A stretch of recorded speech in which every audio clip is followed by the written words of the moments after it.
I want to show you the settings that you have for customization. We won't go too in-depth on these, but I do want to show you what's possible to change and where you would do so. Here's the course name that we changed from earlier. If you had multiple instructors set up, you could select a new one here. Access settings of private and hidden will give you more options over how students can enroll. Private courses remain public, but students must request access, and hidden courses don't appear at all, and you need the direct link to enroll. If you have a text-heavy course and you think much of the value is in the text itself, you might consider disabling text copying. In my opinion, that might be an annoyance to students, so I leave the text copyable. And if you need to remove the course at any time after publishing, or even in the draft state that we are in right now, this is where you would do so. You should prepare a course image and course product description. We can click upload here and add a short description. You have some control over how your course player appears. To illustrate, I've opened up the course player preview. We can see this is how it looks. Let's change it to dark theme.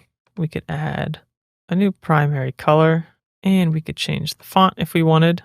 If we save, come to the course player preview and refresh, you can see how those changes will take effect. I'm going to revert, save again, and stick with that light theme that we had. And I'm not sure that I would use this, but we could add a course player logo if we wanted as well.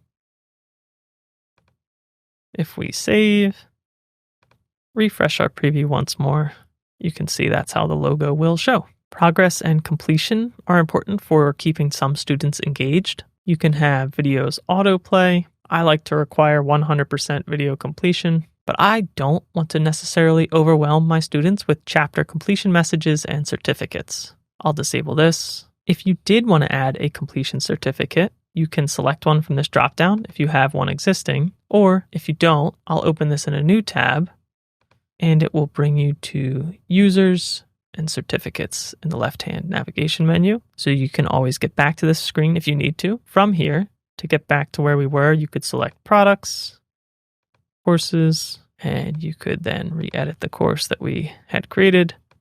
And now you're back to settings under progress and completion. Skipping over drip schedule for the moment, admins, revenue partners, and affiliates are all areas that you might want to be aware of if your courses or offerings are growing in scale. But as a single instructor with no team, you likely won't need to worry about these.